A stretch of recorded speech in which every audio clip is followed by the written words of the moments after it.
બ્રહ્માના ખેરોજ ખાતે અરવલ્લી બચાવો પર્યાવરણ બચાવો સભા મળી।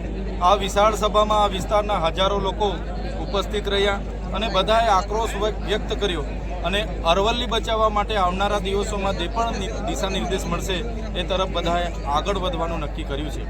આપ સૌ જાણો છો 20 નવેમ્બર 2025ના રોજ કેન્દ્ર સશસ્ત્ર સમિતિએ જે પિટિશન દાખલ કરી હતી તેની સુનાવણી થઈ અને એ સુનાવણીમાં નામદાર સુપ્રીમ કોર્ટની બેચે એવો આદેશ બહાર પાડ્યો કે અરાવલી એને જ માનવામાં આવશે કે જેની ઊંચાઈ 100 મીટરથી વધારે હશે।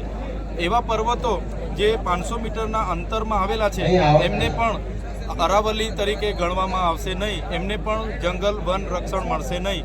એના આદેશથી એ કાયદાકીય નીતિથી આવનારા દિવસોમાં ખનન માફિયાઓને રેડ કાર્પેટ સરકાર પાથરી આપશે એવી અમને ભીતિ સેવાઈ રહેલી છે।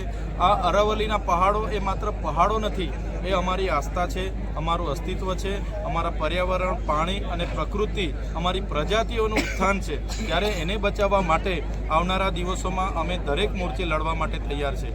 આપણા વડાપ્રધાન શ્રી એક પેડ માં કે નામ એની બહુ મોટી મોટી જાહેરાતો કરે છે અને આખાને આખા જંગલો જે પ્રકારે હસદેવનું જંગલ હોય, છત્તીસગઢના, ઓરિસ્સાના, આસામના, નાગાલેન્ડના અને ઝારખંડના જે પ્રકારે ઉદ્યોગપતિઓને આપ્યા છે એ જ પ્રકારે આ અરાવલ્લીના પહાડો પણ ઉદ્યોગપતિઓને આપવાની એમની જે વાત છે એનો અમે સખત શબ્દોમાં વિરોધ કરીએ છીએ।